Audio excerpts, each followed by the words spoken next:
ఈరోజు వచ్చేసి తారీఖు 21/4/2026 అండి. ఈరోజు వచ్చేసి మనం పిల్లర్ల గుంటలు అయితే శుభ్రంగా పూడిపిస్తున్నామండి. ఈ గుంటలు పూడిపించి నీట్గా రౌండ్గా కట్టుకొని వాటర్ పెట్టి కూలింగ్ అయితే చేయాలి. మనం ఎంత వాటర్ పడితే అంత కూలింగ్ అయితే అయ్యిద్దండి. ఈ గుంట మొత్తం పూడిపించేసి ఇప్పుడు వాటర్ పెడుతున్నామండి.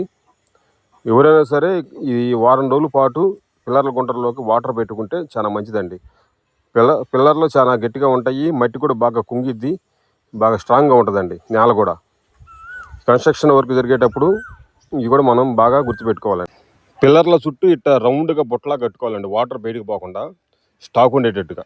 చూడండి పైన మట్టి అంతా ఎంత కుంగిపోయిందో. ఒక్కొక్క పిల్లర్ వచ్చేసి మూడు డ్రమ్ముల దాకా కూడా తాగిందండి.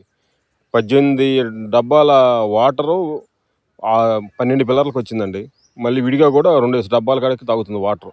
ఇప్పుడైతే బాగా ఫుల్గా తాగుతుందండి. మనం ఎంత కూలింగ్ చేస్తే వాటర్ తోటి అంత కూలింగ్ అయితే అయ్యిద్దండి, అంత బాగుంటుంది గట్టిగా కూడా.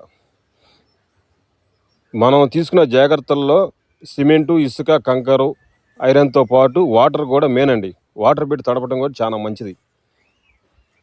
ఇవన్నీ కూడా మేము మేస్త్రికి తెలుసుకొని మీకైతే నేను చెప్తున్నానండి. మేము చేసే కన్స్ట్రక్షన్లో మెలకువలు మేస్త్రి గారిని అడిగి తెలుసుకొని ఏది ఎలా చేయాలనేది మీకు చెప్తున్నానండి. మాకైతే ఈ కన్స్ట్రక్షన్ వర్క్ అంతా కొత్త అండి. ఇంతవరకు మేము ఎప్పుడు కన్స్ట్రక్షన్ వర్క్ చేయలేదు. ఈ ఇల్లు కట్టే విధానం మాకైతే కొత్త. మేము ఏదైనా కానీ మేస్త్రి గారిని అడిగి, ఒకరినిద్దరిని అడిగి సలహా తీసుకొని ఈ వర్క్ చేసే వాళ్ళని మేమైతే చేస్తున్నామండి, ఎలా చేస్తే బాగుంటుందని. అందులో భాగంగానే ఈ వాటర్ పెట్టి కూలింగ్ పెట్టడం కానీ అన్నీ కూడా వాళ్ళు చెప్పిందేనండి మేస్త్రి గారు. మీరు కూడా పిల్లర్లకి ఇట్లా రౌండ్గా బుట్టలా కట్టుకొని నీళ్లు స్టాక్ పెట్టండి బాగా ఉండేటట్టు.